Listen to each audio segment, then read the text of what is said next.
Aloha, I'm DreamingBear, I am Destiny. and we welcome you to another episode of the Literati Experience. Today we're going to go way back in time, put our little time machine on right now, circa 10,000, 5,000 BC, something like that. And then you pull the slot, and here we are in ancient Egypt. And we're going to be talking today about the Egyptian Book of the Dead, which is a part of the Literati series. We only do a few of these kind of ancient texts. I thought I would branch out a little bit. It doesn't, kind of go like the rest of the episodes where it's usually an individual and what they have to say. This is about a cultural text that was used in the burial of the dead. And it also contained really interesting hermetic truths. This is why I chose to do it. I did this piece as well as the Tibetan Book of the Dead, just to kind of show a cross-cultural variation on a theme, as it were. And we just finished watching that. Now, I don't know about you or any of you watching, but I got to spend a little bit of time in Egypt and go through the pyramids and go up the Nile, slept in a felucca, and just floated up the Nile all the way and stopping in all the little cities along the way. And so I had this really beautiful experience of Egypt. And there's a sort of Egyptian myth that if you dig straight down into the earth from Egypt, you come out in Hawaii, which I thought was interesting because we are sort of on the exact opposite side of the planet from Egypt. But also philosophically, in a way, after listening to this Egyptian Book of the Dead, I realized we're actually kind of philosophically on the opposite side of the spectrum. So what was your initial impression of the Egyptian Book of the Dead? Well, I never read the book. Right. Now, but from what you saw on the piece. From the Literati video, I got an impression that it speaks a lot about the other side having a lot of spiritual significance, and it doesn't just end with the body. It's a lot deeper than that. And yeah, there's a lot of insight. So yeah, it's an interesting, just the little excerpts that we heard were interesting, that those were the things that were read over the dead. I'm assuming that every Egyptian home would have had a copy of it, or at least some knowledge of it in some respect, because it contained not only sort of spells and things, but also very specific instructions on living, it seems like. Yeah. So put on your thinking caps. We're going to dive back into the past, into the Egyptian Book of the Dead. What's our very first quote that you pulled from that? It's a simple one. Know yourself. Know yourself. That's sort of the most primitive, the most sort of initial inclination that all philosophy sort of points to, doesn't it seem like? Definitely. That knowledge of oneself is somehow related to a greater capacity to have knowledge in general, and that without knowing who one is or what one is or where one's from, that one cannot really know anything for certain, because that knowledge of oneself is sort of the foundational building block upon which we're able to conceive of the world.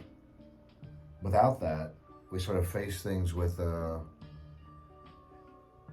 lack of confidence, maybe, but also with a sincere sense of being lost, because until you know who you are, you can't really know where you're headed or what you're meant for. It's true. It's kind of the meaning of life, is to know yourself. It's the whole adventure from start to finish, and every moment is knowing yourself. It never ends. Yeah, I think that the first quote was, know yourself in all aspects, and it goes on to list thinking of yourself as being in the womb, thinking of yourself as being after death, thinking of yourself as being in this moment, past, present, future, merge into a single realization of oneself, that I think that this book alludes to. Yeah. That knowing yourself isn't just about knowing, I guess, your historical and biographical aspects, but knowing the deeper core of your spiritual essence, in a way. Yeah. What else do we got here?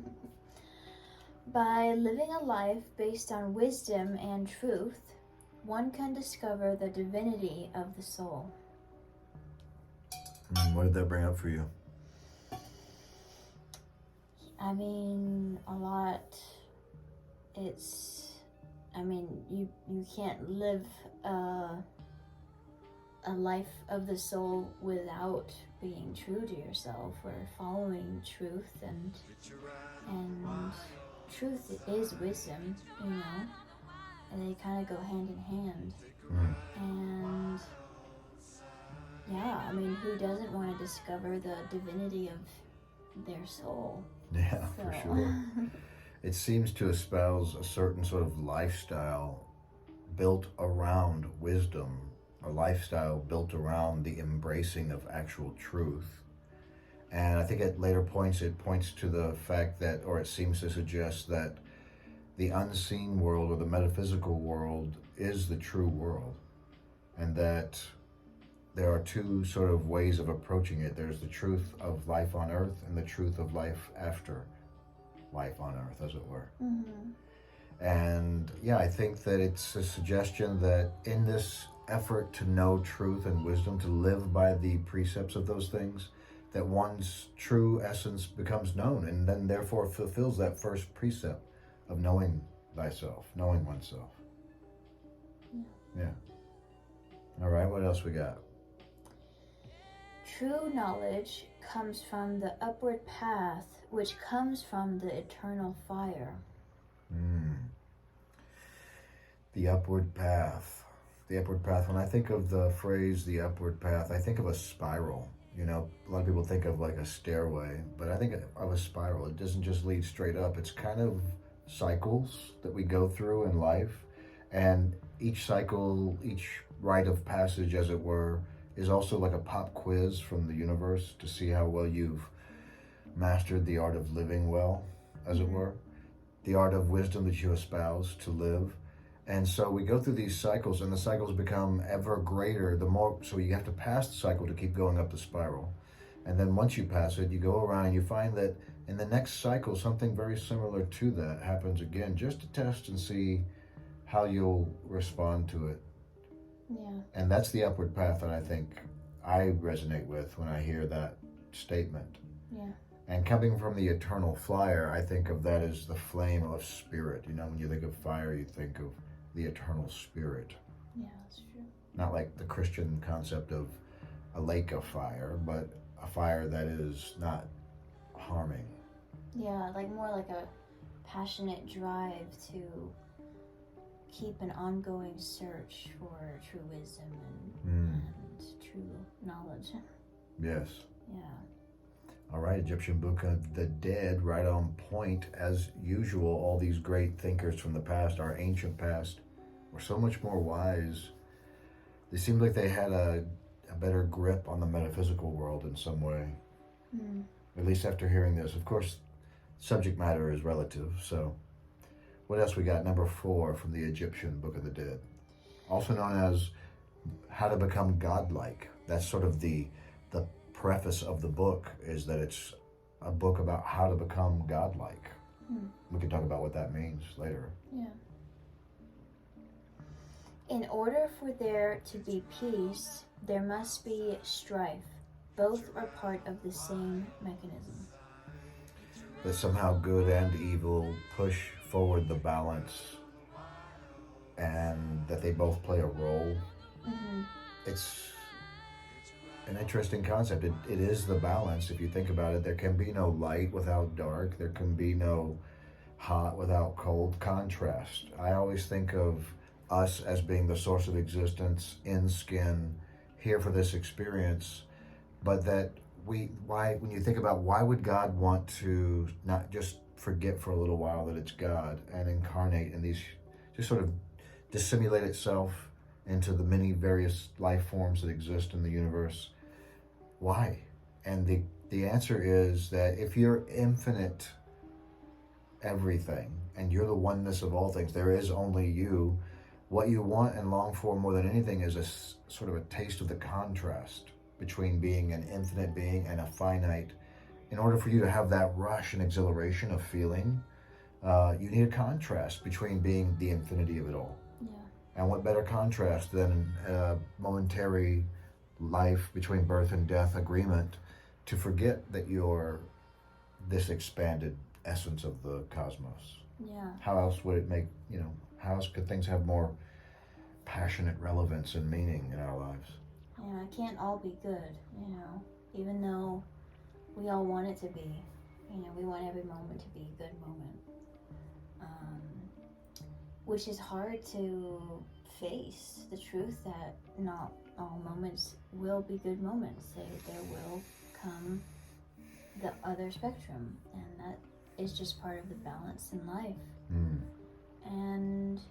But being able to face those moments with the knowledge that it's part of the balance, and it's what makes everything as it is and as it should be and as it will be, and Right.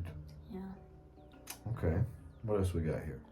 Suffering in search of truth gives true meaning to the truth. What does that mean for you? Suffering in search of truth? It means that sometimes if you want to dive deep in something, you have to be willing to give it your all. And that can mean going through some level of suffering, because if you give your all to something, you give it all your energy, all of your emotions, all of your mental thought, and sometimes doing all of that gives you a great wisdom through that experience, but it can bring about triggers or traumas, in the midst of that. Yeah. But going through that will give you even more knowledge. So that's what it brings for me. What about you? Yeah, I think that's a good take on it. Also, that if we were just handed truth on a silver platter, Powering off. that if we were just handed truth on a silver platter, it would not mean as much. In fact, you can see it across the board with youth that they want to learn for themselves. That truth only really matters if it's something that you've experienced. And there is no teacher so great as experience, as Thoreau would say. And that thought that in order to really have truth have a meaning, you got to go through some stuff. You have to have lived a little bit for that truth to actually impact you. It's one thing to say a great truth, but it's another thing to have lived that great truth. Yeah. And in the process of living it, it doesn't mean you have to go through quote unquote good or bad things, but that, for instance, it could be even just changing a lifestyle habit because you've heard a truth that was superior to your approach of not or having a bad habit. It could be something as practical as that and something deeply spiritual at the same time. Right. Yeah, that makes a lot of sense. Yeah, just changing one thing in your life can mean going through a level of discipline, for yourself, which can be hard, which can cause maybe a little bit of suffering, but once you do, there's a greatness that comes from that. So, Yes. Okay. What else we got for the Egyptian Book of the Dead? Imagine these ancient Egyptians reciting in a foreign language over the embalmed bodies of their loved ones these precepts, and probably having lived some of these truths in their own. These are ancient spiritual truths for a cultural people.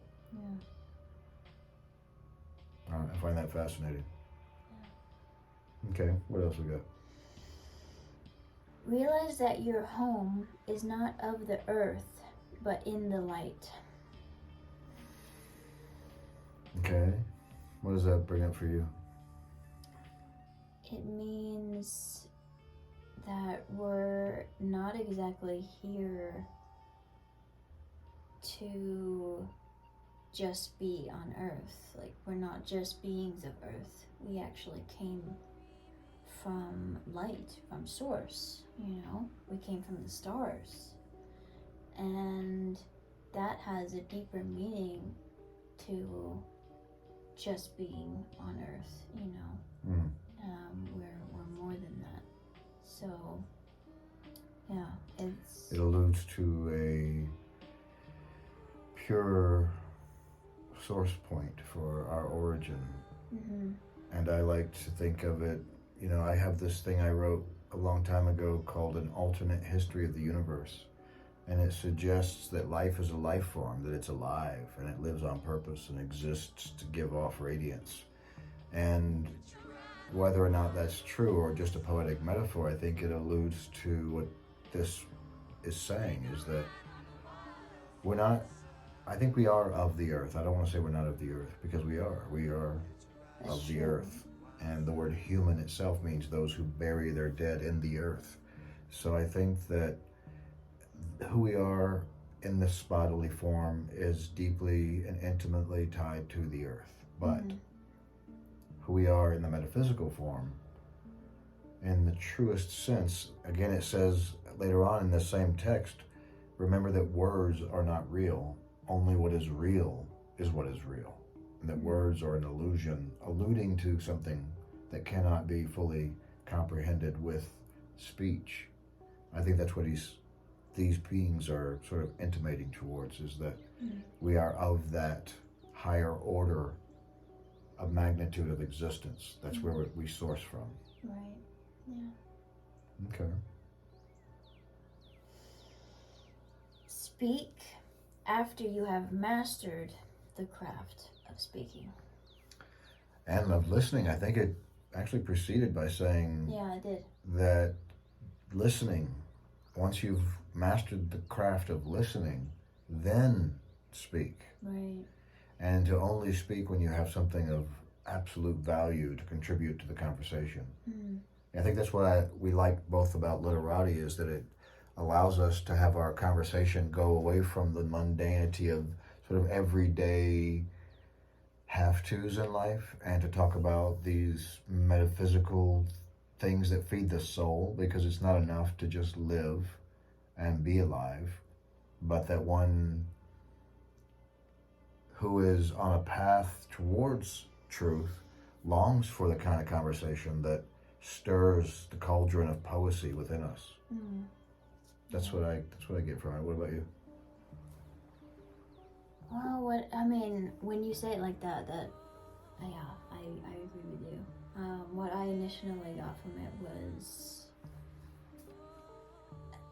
you know, sometimes you may have a lot of things that you want to express, but if you haven't mastered the language, then it's difficult to really express yourself, you know? So take the time to master your language, master your art of speaking before you give it your all of expressing yourself, because if you do that without having a good foundation, it can be messy.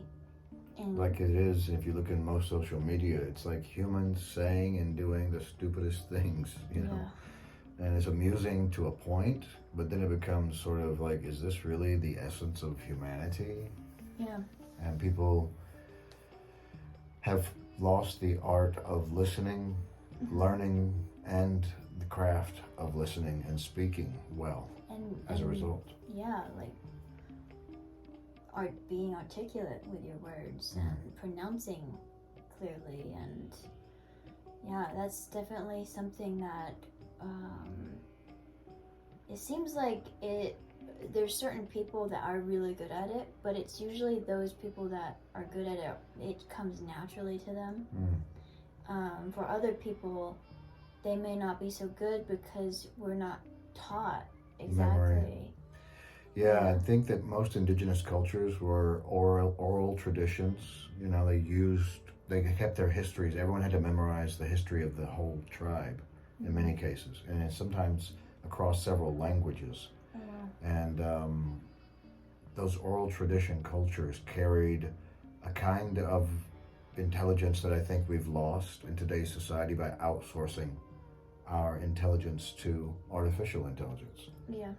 And it makes us more sort of having information at our fingertips, but it makes our ability to comprehend that information and be in touch with the intelligence it took our ancestors to have to know the same thing by experience. It sort of robs us of that in a way. Yeah, because it's like that's all they had. You know, they didn't have distractions or stimulations. Well, they did, but they just chose, it sounds like, to focus on what was most important. I mean, I'm sure the fire must have been the TV of the age. You know, imagine sitting around a fire, just seeing all the forms inside the flame.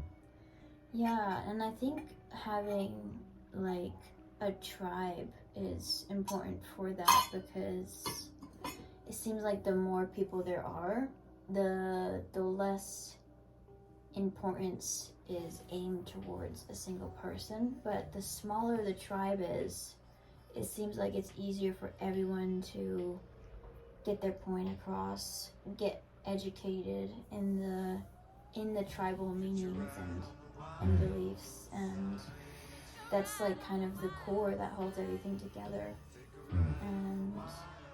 And that's how they make experience. It's an ongoing experience because, you know, it's like a family network.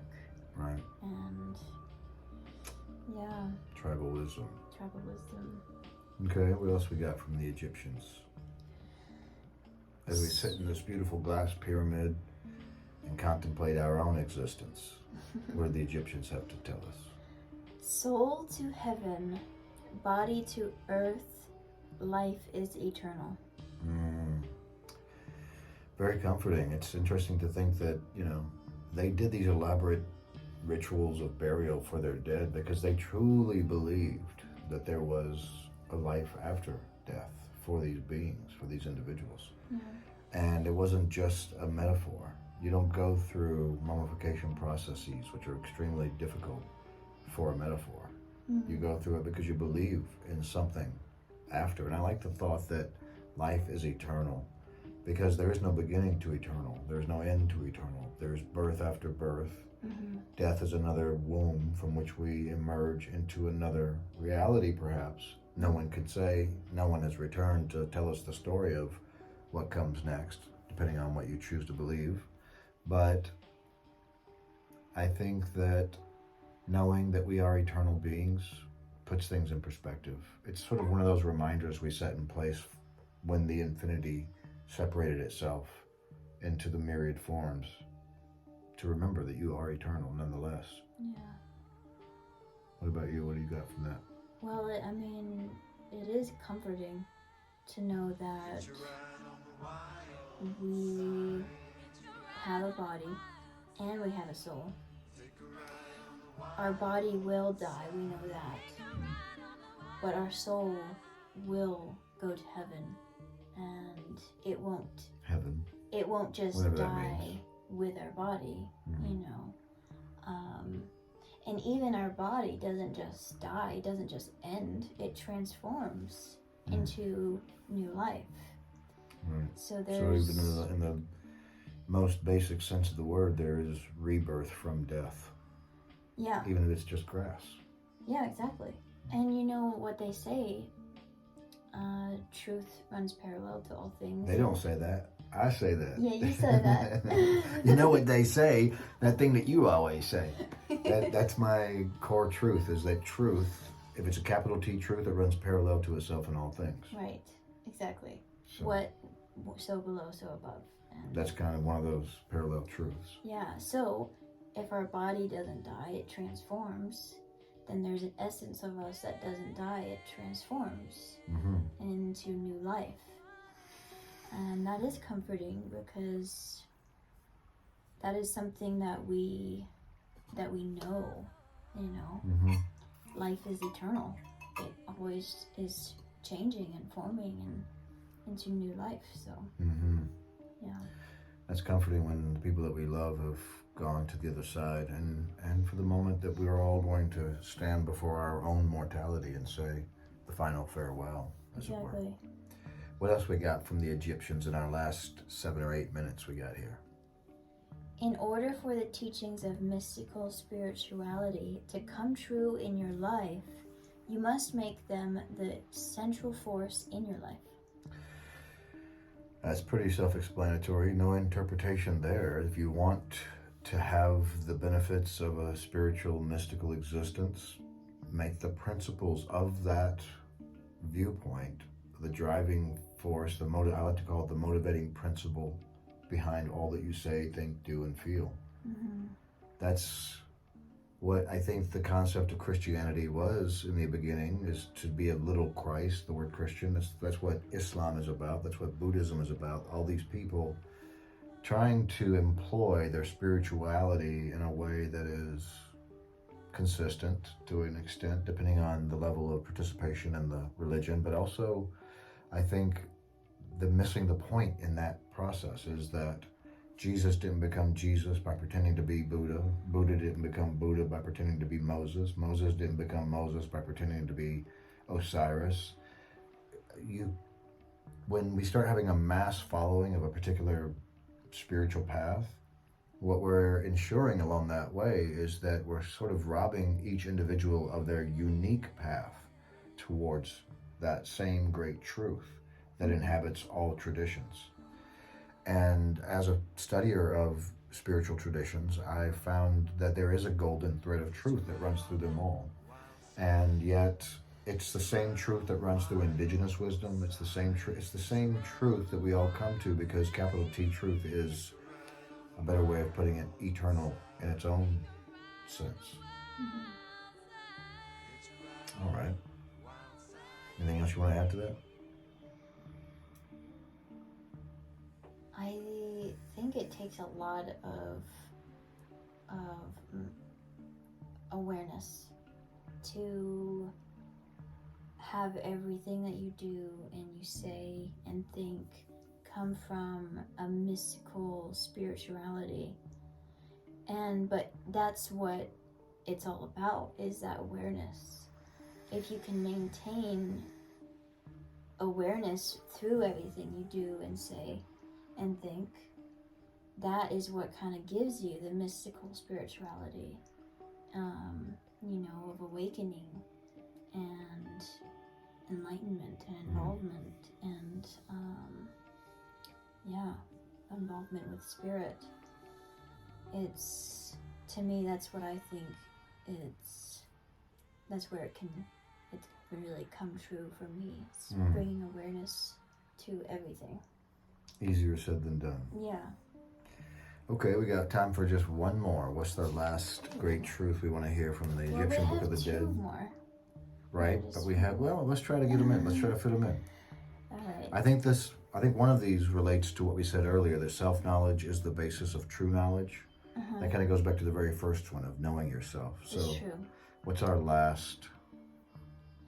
Knowledge is known for the one who longs for it. Known by the one who longs for it. To have knowledge is to simply seek knowledge.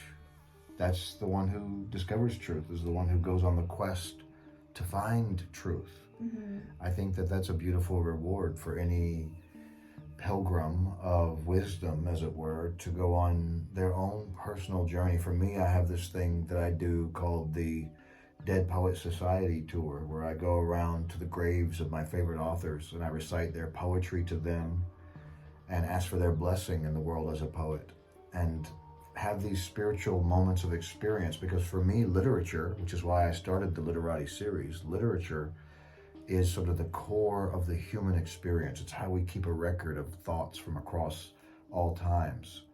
And if there's one thing that cultures have in common, except oral tradition cultures, is that they've written down something about their beliefs in the world, and their presence was sought to be left behind.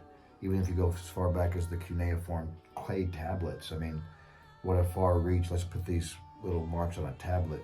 So something about literature for me is truth. And that's where I find knowledge and wisdom, is in seeking out the greatest minds, asking them what they have to teach me, absorbing that, offering my gratitude, and seeking to mix that wisdom with something of my own experiential truth. Mm-hmm. What about you? What's the In the final analysis, what does it mean for you in these last few moments? Well, when I think about all the ancient civilizations, it seems like what they all had in common is they all had a deep longing for like a deeper meaning of life. They all had a longing for a god, you know, a creator. And that kind of goes to show what's within all of us is we all have that longing, you know, whether we feed it or not depends on us. You know, we don't really have the same kind of unity and, like we said before, like tribal aspect of life as we did in the ancient times. And maybe that's what's missing. But it seems like now it's everyone is different. All individuals have their own way of believing and longing for something that's uniquely different to everyone else. Right. In a way that's beautiful, though. You know, we all get to kind of experience our own longing for something meaningful within us. Beautiful. Yes, very good. So what have you taken from the Egyptian Book of the Dead? Did you go back and watch the episode before you joined us in this conversation? Or maybe now that you've heard this conversation, go and check out the episode of the Egyptian Book of the Dead on becoming godlike and ask yourself some of the questions that they pose to you in this little brief synopsis. I think knowing who you are, knowing your purpose on the planet, and being a courageous adventurer into the great unknown, the mystery that is the moment, is what this book is really all about, because at some point this adventure is going to come to a close. Viva l'evolution. Viva Literati. We thank you for joining us, and we hope you have a beautiful day. Aloha. Aloha.